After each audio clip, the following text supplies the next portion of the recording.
একটি রাজনৈতিক দল ধর্মকে ব্যবহার করে মানুষকে বিভ্রান্ত করার চেষ্টা করছে এর বিরুদ্ধে সচেতন থাকার তাগিদ দিয়েছেন বিএনপির ভারপ্রাপ্ত চেয়ারম্যান তারেক রহমান।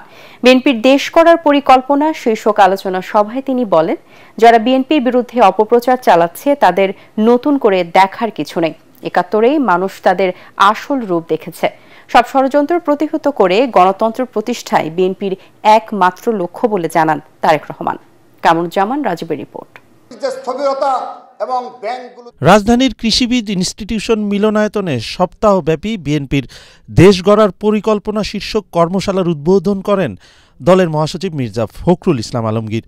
প্রথম দিনের কর্মশালায় সারা দেশ থেকে ছাত্র দলের নেতাকর্মীরা অংশ নেন। কর্মশালায় বিভিন্ন খাতে বিএনপির উন্নয়ন পরিকল্পনা তুলে ধরা হয়। মির্জা ফখরুল জানান, রাষ্ট্র পরিচালনার দায়িত্ব পেলে আওয়ামী দুঃশাসনের ধ্বংসপ্রাপ্ত সব প্রতিষ্ঠান পুনর্গঠন করাই হবে বিএনপির লক্ষ্য। একটা গোষ্ঠী, একটা মহল ধর্মের নামে বাংলাদেশে একটা বিভাজনের পথ সৃষ্টি করতে চায়। এতে লন্ডন থেকে ভার্চুয়ালি যুক্ত হয়ে সমাপনী বক্তব্য রাখেন বিএনপির ভারপ্রাপ্ত চেয়ারম্যান তারেক রহমান। বলেন, বিএনপি জনগণের রায় মাথা পেতে নেবে, গণতন্ত্রকে বাধাগ্রস্ত করতে সব ষড়যন্ত্র জনগণকে সাথে নিয়ে রুখে দেবে বিএনপি। সামনে অনেক কঠিন সময়ে অপেক্ষা করছে আমাদের জন্য। বিভিন্নভাবে বিভিন্ন রকম ষড়যন্ত্র বিভিন্ন জায়গায় হচ্ছে। এই ষড়যন্ত্র রুখে দিতে পারে এই দেশের জনগণ, এবং এই ষড়যন্ত্র জনগণকে নিয়ে সাথে রুখে দিতে পারে বিএনপি, বাংলাদেশ জাতীয়তাবাদী দল। এই ষড়যন্ত্র রুখে দেবার একমাত্র উপায় হচ্ছে গণতন্ত্র, গণতন্ত্র এবং গণতন্ত্র। জামায়াতে ইসলামীকে ইঙ্গিত করে তারেক রহমান বলেন, যে দল ৭১-এ গণহত্যায় সহযোগিতা করেছে তাদের নতুন করে চেনার কিছু নেই। তারা বিএনপির ভাবমূর্তি নষ্টের চেষ্টা করছে।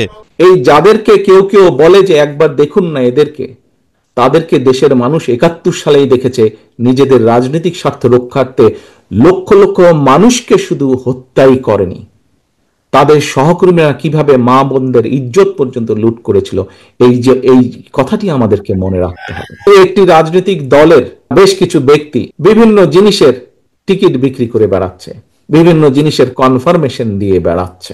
তৃতীয়ত শিরিকের পর্যায়ে পড়ে।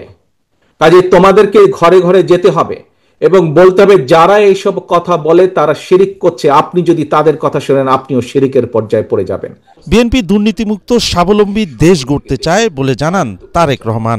স্বৈরাচার যখন দেশ ক্ষমতায় ছিল সেই সময় কিভাবে তারা দুর্নীতিতে খেয়ে ফেলেছিল দেশকে, এবং ২০০১ সালে দায়িত্ব পাবার পরে কিভাবে খালেদা জিয়ার সরকার ধীরে ধীরে ধীরে ধীরে দুর্নীতির অবস্থার উন্নতি ঘটিয়েছিল।